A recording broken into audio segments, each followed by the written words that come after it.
Bueno, nos metemos ahora en otros temas de actualidad, hablamos de salud porque ante el fin de la emergencia sanitaria, ¿qué cuidados se recomiendan que continuemos, sobre todo en los niños?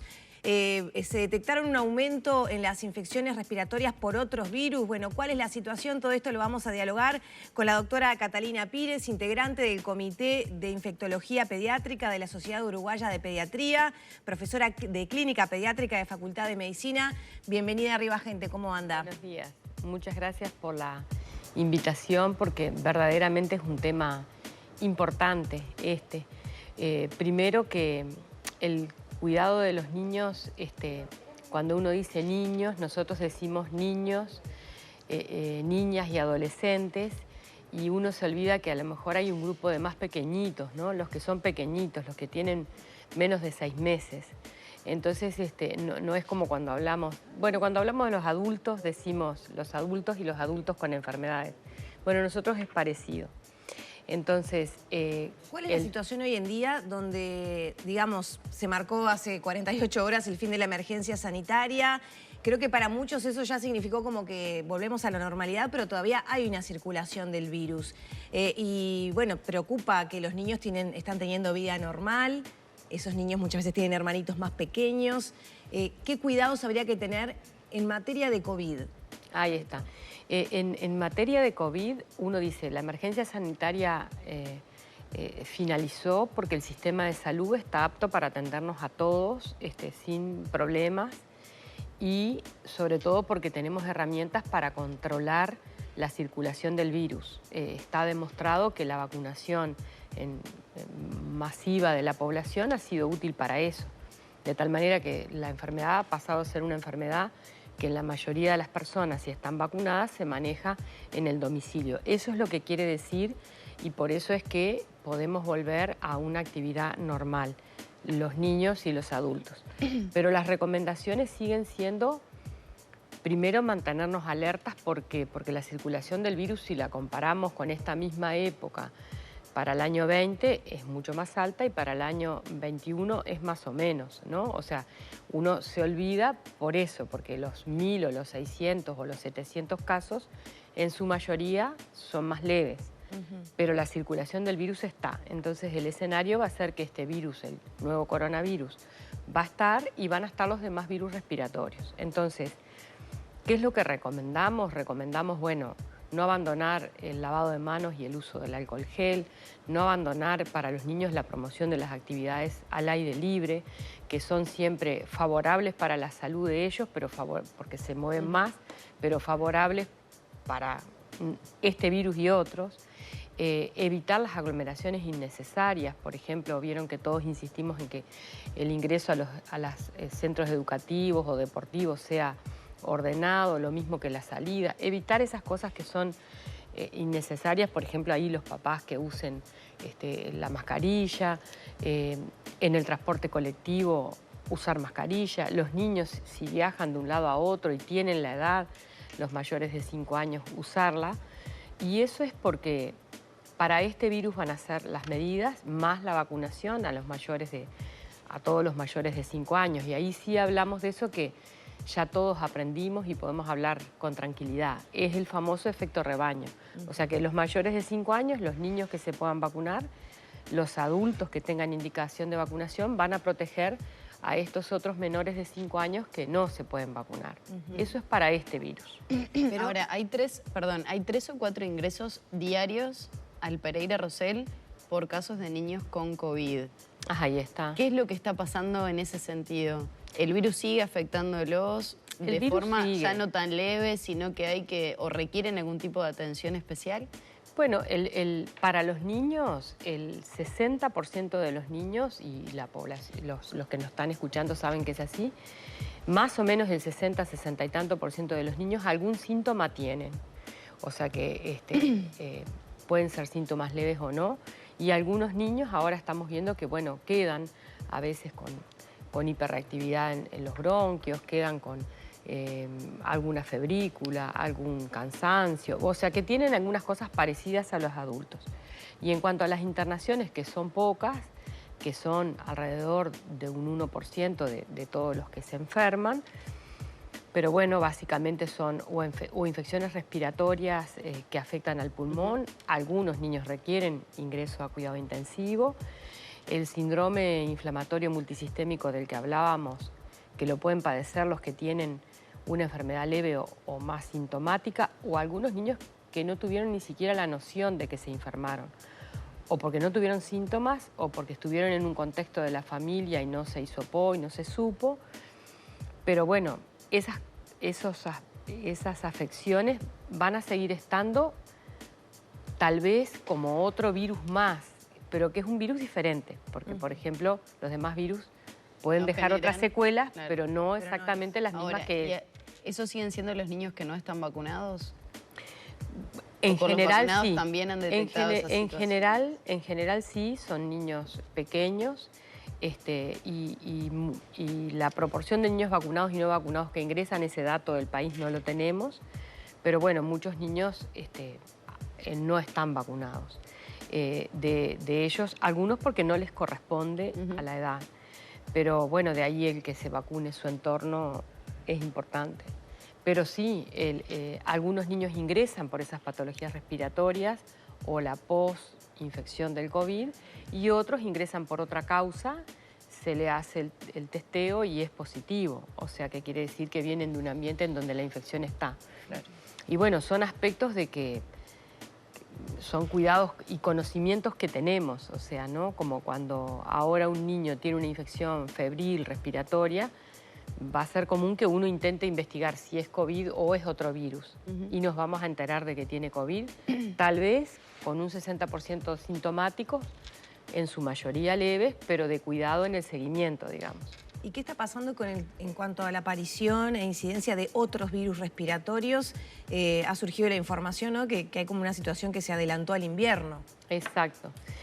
Uno se hace muchas preguntas en relación a eso, ¿no? Casi todos tendemos a decir, bueno, fue un verano raro, ¿no? Porque hubo momentos de frío, momentos de lluvia. Muchos expertos dicen, bueno, no depende tanto del clima, depende de cuando los virus empiecen a aumentar su circulación. El hecho concreto es que si uno trata de hacer memoria, porque uno a veces se olvida muy rápido de lo que pasó antes, antes del año 20 era usual que entre mayo y septiembre los niños tuvieran muchas infecciones respiratorias. Siempre se dijo, y hay investigaciones de este país que demuestran que un niño a lo largo de un año puede tener entre 6 y 7 infecciones respiratorias de estas respiratorias altas, ¿no? Pero en el año 20, por ejemplo, eso no ocurrió y uno dice es porque hubo menos movilidad, porque no hubo presencialidad mucho tiempo, pero sobre todo también porque estaba circulando un nuevo virus, porque este es un nuevo virus, ARN parecido al de la influenza, parecido a otros virus, bueno, no hubo circulación. En el año 21, a partir de julio, no a partir de mayo, mucho más tarde, hubo una gran circulación, por ejemplo, del virus que más afecta a los niños en invierno, que es el virus respiratorio sincicial, que afecta más a los más chiquitos, a los que se ponen más graves, a los que se internan. O sea, eso para la pediatría es lo habitual, pero empezó en julio. Este año, a partir de abril, empezó a circular influenza, fueron circulaciones esporádicas, pero en el mes de marzo se agolparon varios virus. El virus de la influenza, el de la gripe, el clásico, era un virus A, H3N2, el que estaba circulando. Hubo rinovirus, que es el virus del resfriado común. Hubo un virus para influenza, que muchas familias lo tendrán presente porque da laringitis. Hay muchos niños con laringitis ahora. Hay otro virus, adenovirus. Todos esos están circulando, todos. No es habitual que el mes de marzo tengamos muchas hospitalizaciones por infecciones respiratorias o asmáticos o niños con hiperreactividad que ante una infección viral desencadena eso. Y lo que uno esperaría para un año de actividad prácticamente normal sería que en el mes de mayo, como a mitad de mayo, estos virus aumenten. Y ahí va a surgir eso que lo mismo el año pasado nos convocaban por el mismo tema, ¿no? El virus respiratorio sincicial, que para los pediatras y las familias es como un virus común, fue un impacto, porque, bueno, habíamos pasado un año y medio sin ese problema y es un problema sanitario también. Nosotros hablamos de las epidemias invernales de estos virus. ¿Y qué medidas se podrían adoptar? Las no farmacológicas, Las digamos. no farmacológicas. Y bueno, y las no farmacológicas, para traer a la memoria, que hace poco yo lo escuchaba, ¿se acuerdan que cuando la pandemia del H1N1 se volvió a reflotar esas medidas que son las mismas de siempre? Estos virus, al igual que el coronavirus, se transmiten por gotitas medianamente gruesas a 1 metro de distancia. Eso es lo que la gotita transmite. E ingresa a la otra persona o por la vía ocular o por la vía nasal, ingresa. Entonces, las medidas son las mismas. El lavado de manos, porque las personas si se tocan, eso queda en las manos, quedan en el ambiente, en los fomites, queda en todos lados. Entonces, el alcohol gel, el lavado de manos, que insistíamos tanto en el 2009, 2010, el hacer actividades al aire libre va a fomentar el distanciamiento. Hace poco escuchaba, si tiene tos, tápese la boca con el codo. Bueno, ahora será otras recomendaciones que hemos escuchado. Si usted está con síntomas respiratorios, use el tapaboca, porque eso sí, sin duda, quedó demostrado que es una medida efectiva. Probablemente el personal de salud, y tal vez improbablemente el personal de salud, quienes atendemos a los niños en las consultas, seguiremos usando el tapaboca porque está demostrado de que contagiamos menos nosotros y contagian ellos menos. O sea que la ventilación de ambiente. La ventilación del ambiente, eso que toda la vida se dijo, ¿no? Porque a ver si hay abuelos escuchando, ¿no? Que donde hay ventilación, no entra el doctor, bueno, es así, ¿no? Eso es tan viejo como... Pues, entonces, el mantener las aulas, la casa, bueno, esas cosas como volver a eso. En este contexto, haber eliminado las cuarentenas de grupos en los centros educativos, ¿es una buena medida o hubiera sido mejor quizá esperar un poquito más? Lo único que uno dice de eso es una buena medida para la continuidad. Lo que sí es que si nosotros no respetamos estas otras medidas, lo que nosotros tenemos que acordarnos es que esos 1.600 o 700 casos a nosotros nos ponen en un nivel de transmisión comunitaria alto, ¿no? ¿Se acuerdan del índice de Harvard que antes mirábamos mucho? Bueno, si lo miramos ahora, es alto. Son enfermedades más leves porque la población está muy vacunada, los CTI no se saturan, pero sí hay circulación. Entonces, lo que va a ocurrir es que si... Es excelente su pregunta, porque, por ejemplo, lo que todas las familias preguntan ahora es ¿y qué pasa si un niño se enferma? Bueno, lo de siempre. ¿Qué vamos a recomendar? Que no vaya a la escuela, porque si esa infección es coronavirus, influenza, parainfluenza, adenovirus, rinovirus, enterovirus, va a contagiar y va a generar lo que generaba antes, que de repente en un rato la mitad de la clase está enfermo. Y bueno, la diferencia con el coronavirus, que creo que está bueno que uno entienda por qué uno tiene la preocupación, es que es un virus que se transmite mucho más fácil, por ejemplo, que el de influenza, más fácil. Y las variantes nuevas, la B2A o la XE, esta que ahora se habla, se transmiten más. Entonces, lo que nosotros decimos es una buena medida siempre y cuando estas cosas se sigan respetando. Si mi hijo está enfermo, voy a consultar, me van a indicar lo de toda la vida, entre 5 y 7 días ahí va a dejar de transmitir, porque más o menos entre 4 o 5 días los niños dejan de transmitir, se dice hasta 7, pero lo más común es 3 o 4 días no contagia más, y tiene que estar sin los síntomas de agudeza, sin fiebre, sin los síntomas a pleno, ¿no? Pero eso es lo habitual. ¿Y qué le voy a preguntar al doctor? ¿Cuándo reintegrarme? El doctor le va a decir, o quien lo atienda le va a decir eso. Si nosotros no respetamos eso, como que así como decís, bueno, se terminó y no hay cuarentena, entonces si nos enfermamos va a pasar lo mismo. Si el niño se enferma, consultar y seguir las indicaciones. Entonces, es bueno, pero tanto a nivel de niños como adultos va a haber una vigilancia para saber si esto no se vuelve a una situación que debamos retroceder. Eso es... el no retroceder también depende de nosotros. Bien. Vacunarnos de la gripe. Eso quería preguntarle, doctora, respecto a estas nuevas cepas que están circulando, que siempre hablamos, primero vemos qué pasa en el hemisferio norte para después La vacuna va a tener que ver, me imagino, con esas cepas que estén circulando en el hemisferio norte. Ahí está. ¿Se recomienda a partir de qué edad la vacuna de la gripe? Ahí está. La vacunación de la gripe, la influenza en el hemisferio norte circuló bastante más que otros años, o sea, eso ya lo sabemos, generó más hospitalizaciones, tal vez no llegó a los niveles pre-pandemia, pero aumentó. Pero bueno, nosotros vamos a tener una vida prácticamente normal, entonces bueno, veremos. A los países europeos y al norte les pasó que también en invierno estamos todos más juntos, ¿no? Esa es una prueba que tenemos que sortear, ¿no? Porque ahora estamos en una vida normal, pero más separados. Sí, menos aire libre, sí, o sea, menos actividades afuera. Es así porque estamos más juntos. Entonces, la vacunación se tornó una medida importante. Lo que incluye nuestra vacuna, la que va a dar el Ministerio de Salud Pública, que tiene 3 de las cepas, incluye las que circularon ahí en el norte, una H3N2, una H1N1, una variante B. Hay a nivel privado una vacuna de 4 cepas, pero bueno, todos, seguramente la enorme mayoría de la población, como ocurre siempre, va a ajustarse, va a recibir la de la campaña. Empezará en abril, a mitad de abril, y está indicada en los niños a partir de los 6 meses. O sea, los menores de 6 meses volvemos a lo mismo. ¿Quiénes tenemos que vacunarnos? Los que lo rodeamos y sus hermanitos. ¿Y se recomienda entonces la vacunación contra el COVID y la vacunación contra la gripe? La vacunación contra el COVID y la gripe. ¿No es mucho? ¿Mucha vacuna? No, no es mucho. Los adultos la que le corresponda según la dosis que les falte.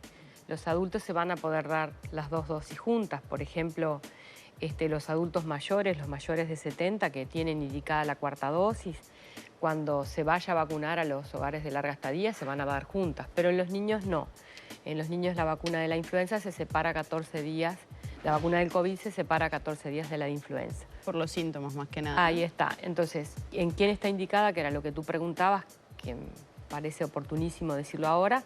Entre 6 meses y 5 años es una indicación formal, porque esos niños tienen más riesgos de enfermarse y son los que transmiten.